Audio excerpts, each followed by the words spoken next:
പ്രിയപ്പെട്ട സഹോദരങ്ങളെ, രക്ഷാദീപത്തിലേക്ക് എല്ലാവർക്കും ഈശോയുടെ പരിശുദ്ധ നാമത്തിൽ സ്വാഗതം. നമുക്ക് ഓരോരുത്തർക്കും വേണ്ടി മനുഷ്യനായി അവതരിച്ച ഈശോ നമ്മെ ഓരോരുത്തരെയും സമൃദ്ധമായി നമ്മുടെ കുടുംബങ്ങളെയും അനുഗ്രഹിക്കട്ടെ.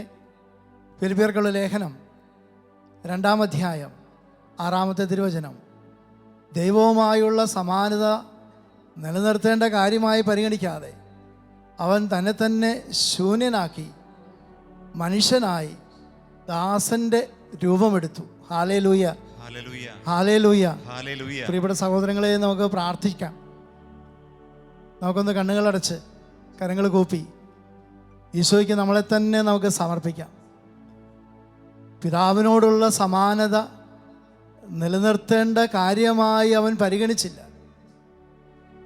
ആ സമാനത ഉപേക്ഷിച്ച് പരിപൂർണദാസനായി അവൻ ശൂന്യവൽക്കരിക്കപ്പെടുകയാണ്.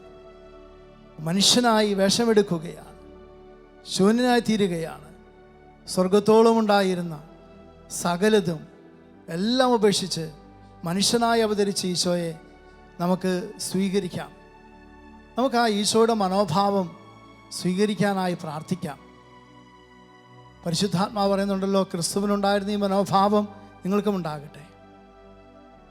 കർത്താവിൻ്റെ പിറവി തിരുനാളിന് ഒരുങ്ങുമ്പോൾ ക്രിസ്തുവിൻ്റെ മനോഭാവത്തിലേക്ക് കടന്നു വരാൻ പരിശുദ്ധാത്മാവെ ഞങ്ങളെ സഹായിക്കണമേ എന്ന് നമുക്ക് പ്രാർത്ഥിക്കാം. പ്രാർത്ഥനാപൂർവം ഈ ഗാനത്തോട് ചേർന്ന് പാടി നമുക്ക് കർത്താവിനെ മഹത്വപ്പെടുത്തുകയും അവിടുത്തെ ഹൃദയത്തിൻ്റെ ചേതോവികാരം ജീവിതത്തിൽ ഉൾക്കൊള്ളുന്നതിന് വേണ്ടി പ്രാർത്ഥിക്കുകയും ചെയ്യാം.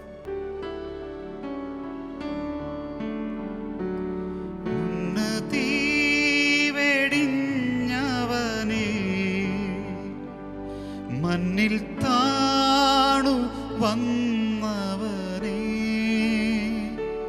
ഉന്നതി വെടിഞ്ഞവനെ, മണ്ണിൽ താണു വന്നവനെ, എനിക്കായിട്ടല്ലയോ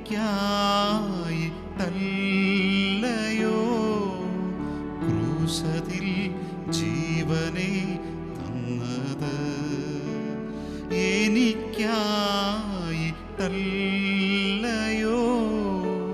ക്രൂശതിൽ ജീവനെ തന്നത്. യേശുവേ രക്ഷാദായകാ, നിന്റെ സന്നിധേ വരുന്നു, എൻ്റെ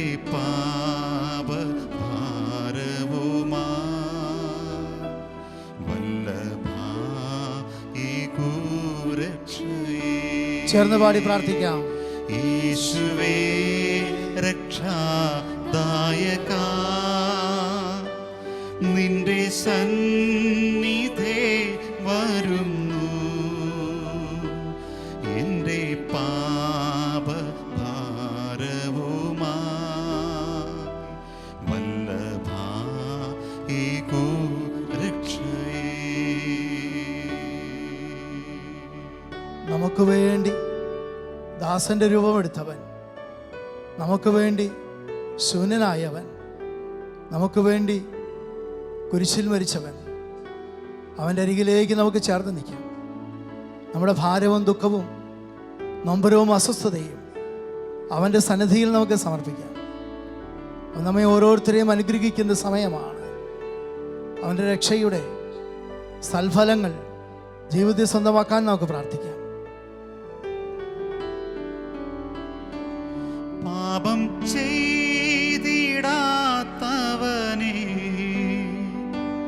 പരീക്ഷീണനായവനെ, ചേർന്ന് പാടാം. പാപം ചെയ്തിടാത്തവനെ,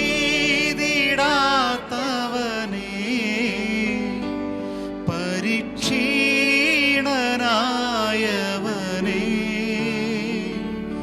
എനിക്കായിട്ടല്ലയോ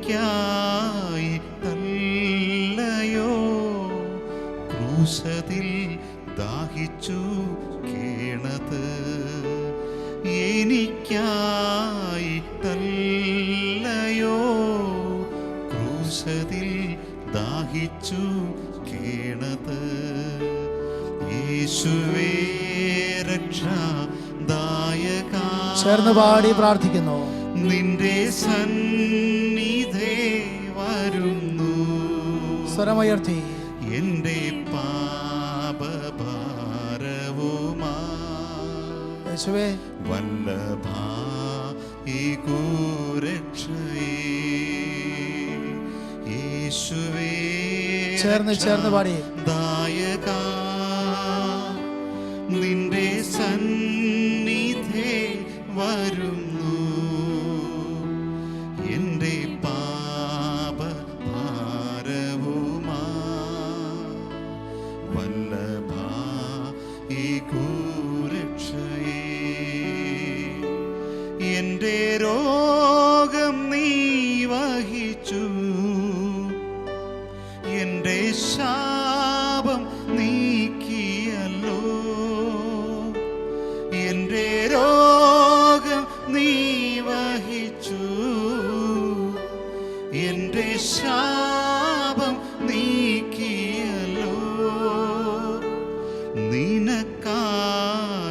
നിനക്കായിട്ടെന്നും ഞാനിനി ജീവിക്കും നിശ്ചയം, നിനക്കായിട്ടെന്നും ഞാനിനി ജീവിക്കും നിശ്ചയം. ചേർന്ന് പാടി പ്രാർത്ഥിക്കുന്നു. യേശുവേ രക്ഷാദായക നിന്റെ സന്നിധേ വരുന്നു, ചേർന്ന് പാടി പ്രാർത്ഥിക്കാം. എന്റെ പാപഭാരവുമാ വല്ലഭാ ഈ രക്ഷയേ. ഒന്ന് ചേർന്ന് യേശുവേ രണ്ട് കരങ്ങളും ഉയർത്തി ദായക നിന്റെ സന്നിധേ വരുന്നു, സ്വരമുയർത്തി പാടി പ്രാർത്ഥിക്കാം. എന്റെ പാപഭാരവുമാ വല്ലഭാ ഈ നമ്മുടെ പാപവും നമ്മുടെ രോഗവും നമ്മുടെ ദുഃഖവും നമ്മുടെ നൊമ്പരവും എല്ലാം അവന്റെ സന്നിധിയിലേക്ക് ഉയർത്തി ഒരിക്കൽ കൂടി ചേർന്ന് യേശുവേ രക്ഷാദായക യേശുവേ രക്ഷാദായക നിന്റെ സന്നിധേ വരുന്നു, എന്റെ പാപഭാരവുമാ വല്ലഭാ ഈ രക്ഷയേ എന്റെ പാപഭാരവുമാ വല്ലഭാ ഈ രക്ഷയേ. നമ്മുടെ പാപവും രോഗവും എല്ലാം അവന്റെ സന്നിധിയിലേക്ക് ഉയർത്തി ഒന്ന് ചേർന്ന് അവനെ ആരാധിക്കട്ടെ. ഹല്ലേലൂയ ഹല്ലേലൂയ യേശുവേ ആരാധന ആരാധന ആരാധന യേശുവേ മഹത്വം മഹത്വം കർത്താവേ ആരാധന ആരാധന ആരാധന യേശുവേ ആരാധന ആരാധന ആരാധന ആരാധന ആരാധന ആരാധന യേശുവേ ആരാധന ആരാധന ആരാധന ആരാധന ആരാധന ആരാധന യേശുവേ ആരാധന ആരാധന യേശുവേ ആരാധന ആരാധന ആരാധന യേശുവേ ആരാധന ആരാധന ആരാധന യേശുവേ ആരാധന കരങ്ങൾ ഹൃദയത്തോട് ചേർത്ത് വെച്ച് പാടാം. ആരാധന ആരാധന ചേർന്ന് ആരാധന യേശുവേ ആരാധന ഹല്ലേലൂയ ഹല്ലേലൂയ ആരാധന നിനക്ക് ഹല്ലേലൂയ ഹല്ലേലൂയ ആരാധന നിനക്ക്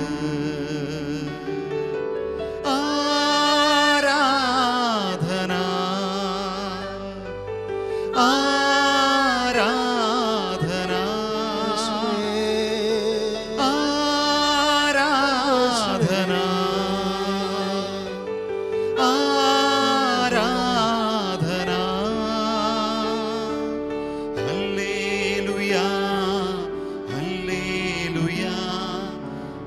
ആരാധന നിനക്ക്.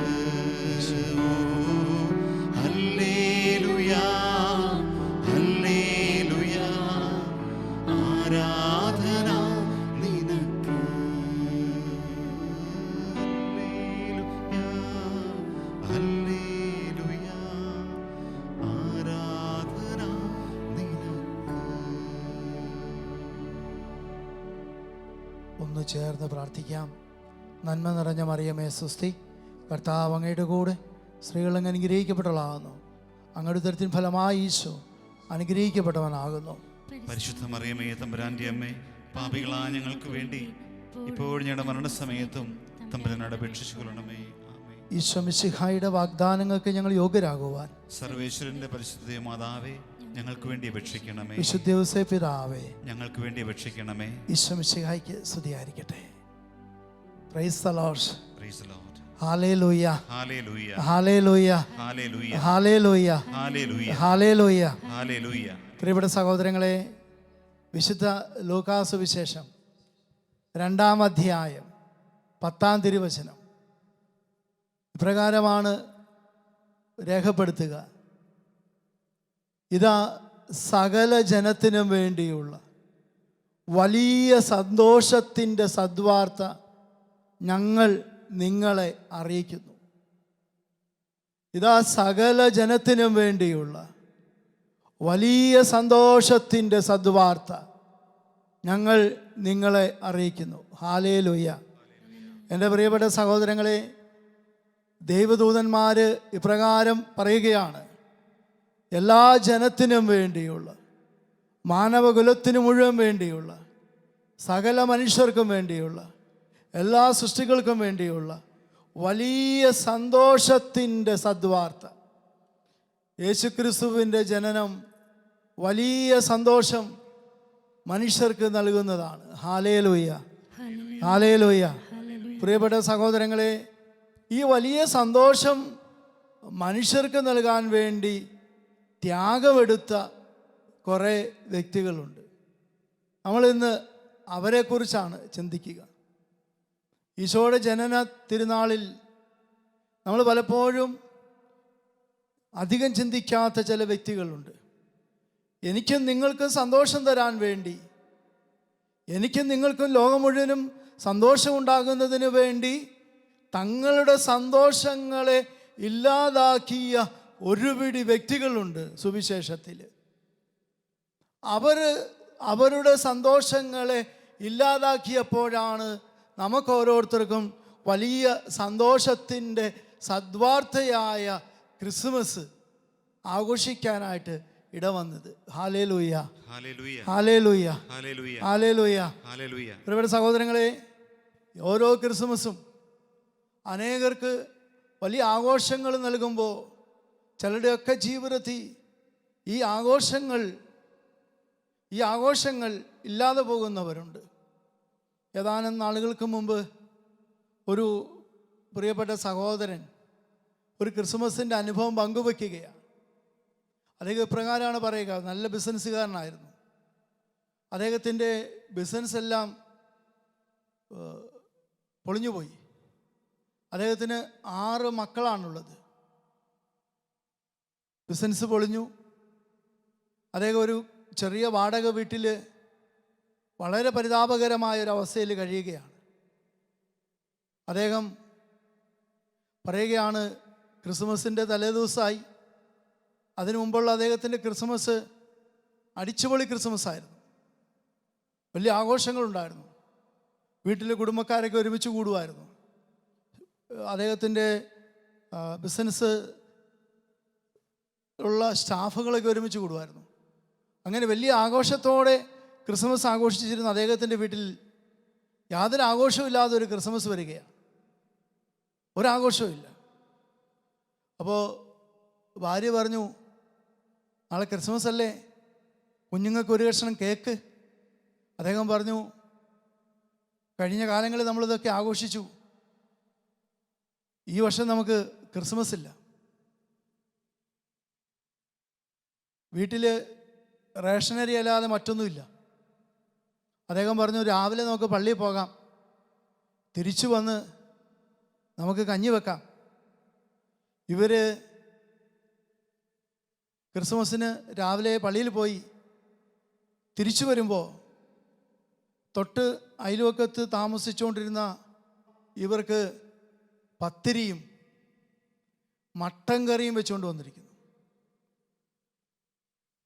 ഇവർക്ക് തമ്പുരാനോട് എങ്ങനെ നന്ദി പറയണമെന്ന് അറിയത്തില്ല. ഇവർ പറഞ്ഞ് നമ്മൾ ഭക്ഷണം കഴിക്കുന്നതിന് മുമ്പ് ഈ ക്രിസ്മസ് മറ്റുള്ളവരോടൊപ്പം ആഘോഷിക്കാൻ, സന്തോഷിക്കാൻ അവസരം തന്ന ദൈവത്തിന് നന്ദി പറയാം.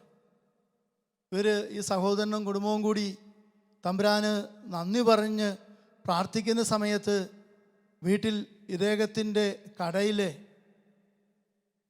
ബിസിനസ് സ്ഥാപനത്തിലെ പഴയ ഒരു സ്റ്റാഫ് എത്തി. അദ്ദേഹം വന്നപ്പോൾ അദ്ദേഹത്തിൻ്റെ കയ്യിലൊരു വലിയ കിറ്റ്. അവർ ചോദിച്ചു എന്താണ്? അപ്പോൾ ആ സ്റ്റാഫ് പറയുകയാണ്, കഴിഞ്ഞ വർഷങ്ങളിൽ സാറ് ഞങ്ങൾക്ക് ക്രിസ്മസ് ആഘോഷിക്കാൻ തന്നു, ഈ വർഷം സാറിനുള്ള ക്രിസ്മസുമായിട്ട് ഞാൻ എത്തിയതാണ്. പൊതി തുറന്നു നോക്കിയപ്പോൾ കേക്കുണ്ട്,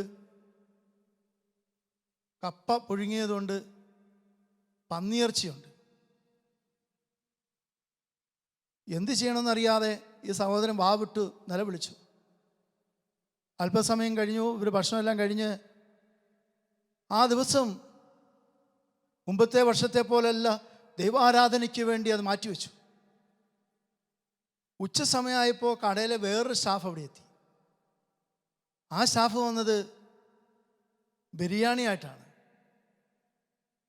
ഈ സഹോദരൻ പറയുകയാണ്, മറ്റൊരു വർഷത്തിലും ഇല്ലാത്തതിലപ്പുറമായി ആത്മീയ ആനന്ദം കൊണ്ട് ഈ ക്രിസ്മസ് മാറി.